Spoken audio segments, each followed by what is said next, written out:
অনেকে রাগ করে বলে ফেলে যে আমি মারা গেলে তুই আমার জানাজায় আসিস না, আমার চেহারা দেখিস না, এমন কথাও তো শোনা যায়।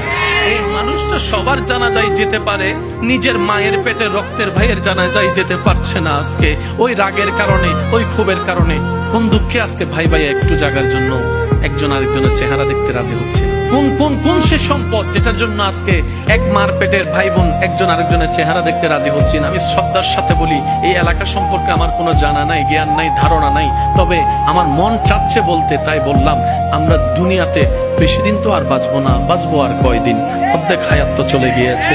ওই যে কবরে শুয়ে থাকবো, আজকে হাজার মানুষ শুয়ে আছে কবরে, সেই কবরে আপনি আমি শুয়ে থাকবো, কেউ খবরও নিবে না, জিজ্ঞেস করবে না। দুনিয়া এত ব্যস্ত, জিয়ারত করার মতো মানুষের টাইম নাই। কথা বলেন ঠিক কিনা? অনুরোধ করে বলি, আপনারা ভাই ভাই ভাই বোনে চাচা যারা যে ঝগড়া লেগেছেন, বিশ্বাস করেন এই ঝগড়াটা আপনাদের নয়, এটা মিস্টার শয়তানে আপনাদের ভিতর প্যাঁচ লাগাই ঝগড়া লাগাই দিয়েছে। কথা বলেন ঠিক কিনা? অনেক এলাকার মানুষকে দেখবেন দুই ভাইয়ের দ্বন্দ্ব হলে মাঝখানে গিয়ে একটু কান পরা দেয়, একটু তোলা দেয়, এমন এমন কিছু কথা বলে যেন দুই ভাই ঝগড়া লেগে যায়। বাস্তবতা দেখা যায় ওই দুই ভাইয়ে 10 বছর মামলা টানাটানি করেছে, তৃতীয় নম্বর ব্যক্তিটা দোনোজোর থেকে টাকা খেয়ে লাখ টাকা থেকে কোটিপতি হয়ে গিয়েছে, এমনও পর্যন্ত মানুষ আছে।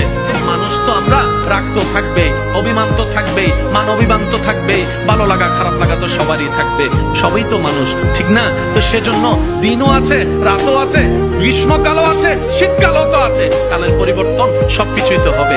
আমি শ্রদ্ধার সাথে বলি, যা হওয়ার হয়ে গেছে, বাদ দেন না, একটু একটু বাদ দেন না। আল্লাহর দিকে তাকিয়ে বড় হয়ে ছোটকে একটু মাফ করে বুকের মধ্যে টেনে নেন। আল্লাহর দিকে তাকিয়ে ছোট হয়ে বড়কে সম্মান করে একটু জড়াই ধরেন না। আপনারা একবার চেষ্টা করেন, আপনারা এইদিকে মিলে যাবেন, রব্বুল আলামিন খুশি হয়ে হয়তো আপনাদের জীবনের গুনাহ মাফ করে দিতে পারে।